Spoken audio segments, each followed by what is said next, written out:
I'm going to tell you about what I learned today, because it's exciting, and I don't like fighting. Honest to Vlog.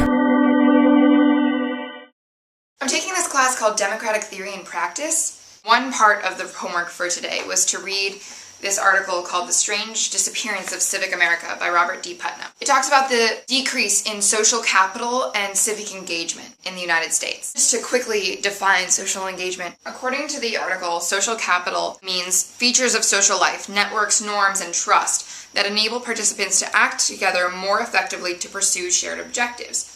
Civic engagement refers to people's connections with the life of their communities, not only with politics. So a lot of things related to this are the percent of people who vote in elections, being members of clubs, etc., like local clubs, bowling leagues, things like that. And one of the things they found is that the only commonality that can be seen through the way people are either civically engaged or disengaged in society is based on their age. There's a trend that older members of society are more civically engaged than people born 20 or 30 years later. Yet, they also found that as people age, they don't become more civically engaged. So if older people are more civically engaged, but people don't become more civically engaged as they age, it's not about how old someone is now, it's about when that person was growing up. Putnam goes through a lot of different possible reasons for civic disengagement, but at the end, he comes to the conclusion that there's a direct correlation between frequency of television watching and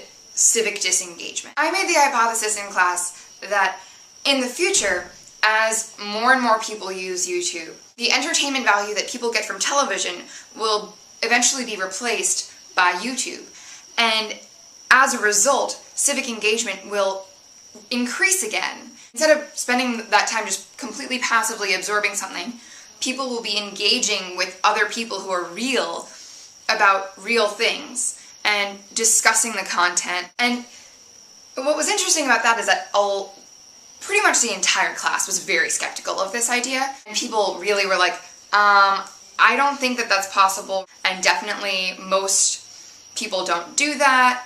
Not to mention the fact that you can't really make friends with people through the internet, which of course I was like, whoa, have you ever tried? Because you really can.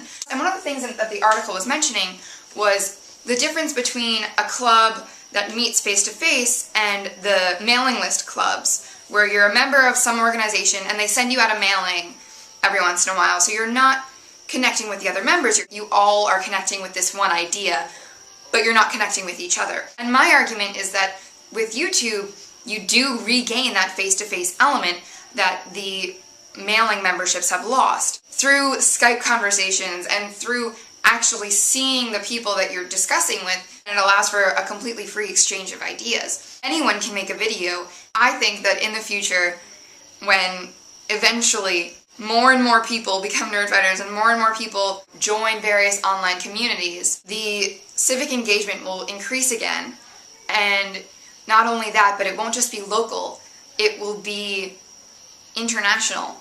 International meaning anyone who has a computer with internet connections, which not all places are lucky enough to have at this point, and some places it can be very, very expensive and very, very slow, as Sean has been telling us about the Uncultured Project.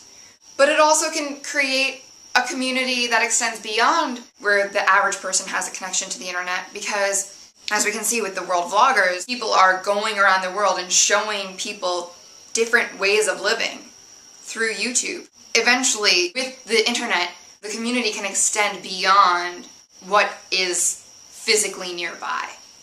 And I think that's a really good thing.